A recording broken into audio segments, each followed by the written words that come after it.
এই প্রথমবার আমি যা চেয়েছি তা পেয়েছি। আমি ফিল করেছি গভীরভাবে যে আমরা দুজনে যেটা চাইবো সেটা অবশ্যই পাবো, একটু দেরি হলেও পাবো। আজকে ইন্ট্রো দেওয়ার আগেই খুব ভাবুক হয়ে গেছি। স্মৃতি চোখের সামনে যেন ভেসে উঠছে।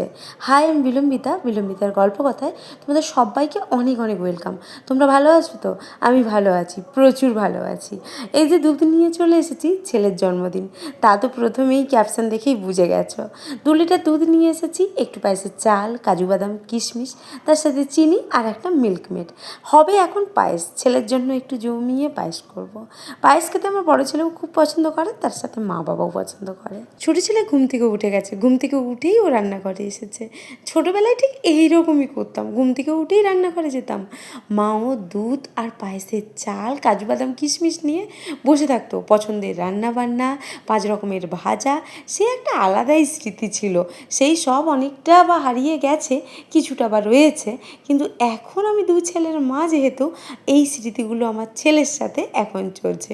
ও কিছু অনুভব করতে না পারলেও মনের ভেতরে ভেতরে খুব খুশি ছিল, কারণ ওর হাসিতে, ওর কান্নায় তা অনুভব আমি করতে পারছিলাম।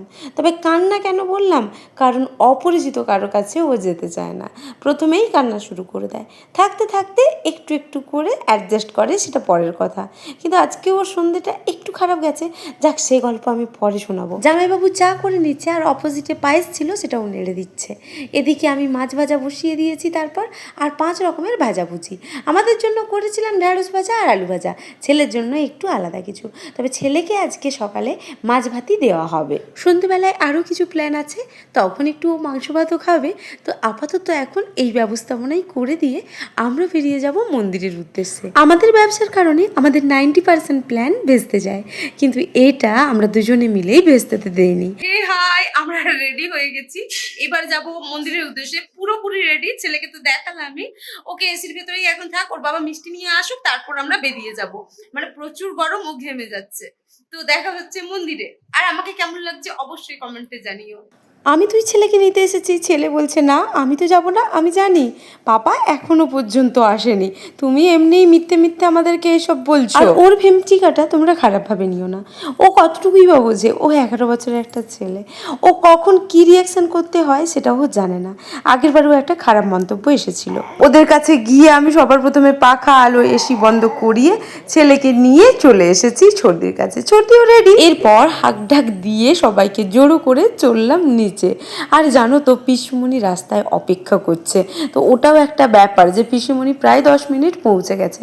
আমরা আর লেট করলে পিসিমণি ওখানে অসুস্থ হয়ে পড়বে। আর আমি রেডি হয়ে বেরিয়ে চলে এসেছি। আজকে কিন্তু মেকআপে আমি শুধু ব্লাশার লাগিয়েছিলাম, কাজল পরেছিলাম, হয়তো তাতেই অনেক মনে হচ্ছে, কিন্তু অনেক একদমই না। ফাউন্ডেশন আর কম্প্যাক্ট আমি লাগাইনি, তার কারণ একটাই, আমি এই রোদে রোদে যাব, মানে মন্দিরে স্পেশালি খুবই রোদ থাকবে, গরম থাকবে, তাতে প্যাচ প্যাচে হয়ে যাবে। তাতেও আমাকে বেশ সুন্দরই লাগছিল, তো তোমরা কিন্তু জানিও কেমন লাগছে। আর হ্যাঁ, একটু হাইলাইটার লাগিয়েছিলাম যাতে চকচক করে। আমরা সবাই মিলে গাড়িতে বসে গেছি, আর আমার ছেলে দুষ্টু করছে, দেখতেই পাচ্ছ নিশ্চয়ই, বাবার কাছে যাওয়ার জন্য। শেষে আমার বোন ওকে টেনে কোলে নিল, দিয়ে বাবাকে দিয়ে দিল। ও অনেকটা টাইম বাবার কাছে ছিল, তারপরে যখন একটু একটু ঘুম ঘুম পাচ্ছিল তখন আবার আমার কাছে এসেছে। এরপর আমরা মন্দিরে পৌঁছে গেছি। ছর্দি ওকে কোলে নিয়ে এধার আধার ঘুরছিল আর হাওয়া দিচ্ছিল। পাখার কাছে দাঁড়াচ্ছিল, কিন্তু এক জায়গায় দাঁড়াবে না, তাই আমরা হাওয়া দিচ্ছি আর এধার ওধার ঘুরছিলাম। তো সার ক্লিপ কোনো কিছু নেওয়া হয়নি। আমি খুব এক্সাইটেড ছিলাম, তার সাথে আনন্দে ছিলাম। মায়ের কাছে কখন যাব, বসে কখন পুজো দেব, ছেলেদের নামের শুভ কামনা করে পুষ্পাঞ্জলি দেব, ব্যাস তাহলেই মনটা শান্তি হয়ে যাবে। আর এদিকে এই যে হাজব্যান্ড ছেলেকে কোলে নিয়ে দাঁড়িয়েছিল তারপর, আর হাজব্যান্ডও প্রচুর ক্লান্ত হয়ে গেছে, কারণ কয়েকদিন প্রচুর ওর পরিশ্রম হচ্ছে। যাই হোক, এরপর আমাদের ঢোকার পালা। আমরা ওয়েট করছিলাম অনেকটা টাইম ধরে। আজকে মোটামুটি ভিড় ছিল, খুব ভিড় ছিল না, তাও আমাদেরকে অনেকটা টাইম অপেক্ষা করতে হয়েছিল। আমরা কিন্তু খুব দ্রুতই গিয়েছিলাম, খুব একটা লেট করিনি, কারণ বাড়িতে এসে খাওয়া দাওয়া করবে, আবার রান্নার লোক আসবে, রাত্রের জন্য রান্না হবে, এই নানা রকম ব্যাপার ছিল। শেষ পর্যন্ত এই যে পুজোর ফুল নিয়ে আমরা বসবো। এদিকে এই যে মায়ের দর্শন করে নাও। আর আমরা এই মাকে, মহামায়া মা, যোগমায়া মাকে প্রচুর মানি, প্রচুর ভালোবাসি, প্রচুর শ্রদ্ধা করি। তোমরা কে কে এই মন্দিরে এসেছো অবশ্যই জানিও, এই মহামায়ার মন্দিরে কর্ণগড়ে।